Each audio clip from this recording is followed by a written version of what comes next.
Žiūrėkit, kokie, matot, traškantis tobuli, labai skanus čiburėkai. Tai žinokit, kviečiu pasigaminti kartu.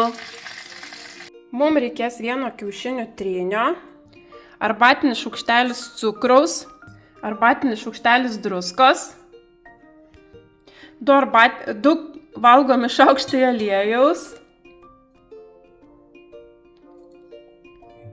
Ir žiūrėkit, 1 arbatinis šaukštelis acto. Ir viską permaišom. Matot, taip, gerai. Dabar žiūrėkit, yra 250 ml šilto vandens, apie 30 laipsnių šilumos. Ir vėl viską gerai permaišome. Ir pradedam po truputį berti miltus ir maišyti. Maždaug miltų man išeina apie 500–550 gramų. Tešla turi gautis, mato, tokia minkšta, elastinga, visiškai nelimpanti prie rankų. Tai dedam ją į indą, uždengiam maistinę plėvelę, leidžiam pailsėti 20 minučių, o tuo tarpu einam gaminti mėsos įdarą. Kiauliena užauginta be antibiotikų. Jo, va šitą sprandinės gabaliuką nedidelę labai gerai bus. Susimalame faršą. Žiūrėkit, suberiam 1 svogūną į faršą supjaustytą. Žiūrėkit, yra labai geri prieskoniai. Maltos mėsos prieskoniai, veldan šitie. Žiūrėkit, beriam prieskonius, jie jau yra su druska. Ir aišku, kaip be petražolių. Va, įberiam dar šiek tiek petražolių. Įsipilam kažkiek vandens, bet čia maišant reikės žiūrėti, kokio reikia tirštumo, mums kiek to vandens pilti. Va, maišom ir žiūrim, ar dar dapilt vandenuko ar ne. Dar va, truputį dapilam kažkiek. Vėliau va, maišome ir žiūrim tą va, patį tirštumą faršo. Jis vis tiek turi toks būti truputį skystesnis, žinot, nes čiburėkose skanu, kai yra va, toksai su vandenuku permaišytas faršas. Tešla, kai jau pabuvo 20 minučių, aš ją pasidalinau, žiūrėkit, man gausi 11 gabalėlių. Tai reiškia, kad bus 11 čiburėko. Uždengiu dar maistinę plėvelę, spaudžiu ir dar palieku 20 minučių pabūti, nes po to lengviau užsikočios.